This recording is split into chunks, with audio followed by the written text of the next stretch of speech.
That story you keep telling yourself, the one that says you're insecure, the one that says you're confident, the one that says you can or you can't, it's not real. It's all in your head and it's holding you back. Most people don't like who they are. Being themselves didn't get them what they wanted, so they became someone else. Eventually, they get tired of the act. They try to be themselves again, locking themselves back into a story that keeps them stuck. The issue isn't with acting, it's with believing there's a self to begin with. The self rejects who he is. He tried to be himself, but it didn't get him the results he wanted. He believes his past is who he is. All the memories he's not proud of replays in his head, reinforcing his insecurities. Feeling stuck in who he is, he becomes someone new.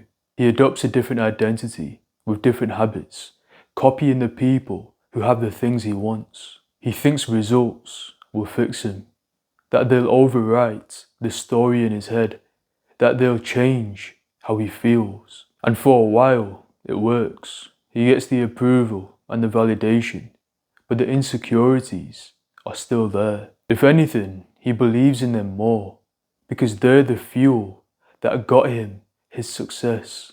So he keeps rejecting who he is. It pushes him to keep chasing. And now he's stuck, trying to bury a story that only ever existed in his own head. His identity becomes the one who chases, but that person is never enough. The self-belief likely rejected who he was before, became someone new, and now believes that's who he is. He holds on to his past, not the old identity, but the story of change. He clings to the identity of someone who overcomes, and now he needs to validate that story. So he creates plans for the future, goals he believes in, visions he attaches himself to. He's driven by pressure, because if he fails now, the self-image cracks. And it does, because the future is uncertain. Failure is just as possible as success, but he can't afford to think that way. He is the one who wins. He has to be. He needs to be. That identity becomes another cage. His old identity trapped him in inaction. This one traps him in the chase.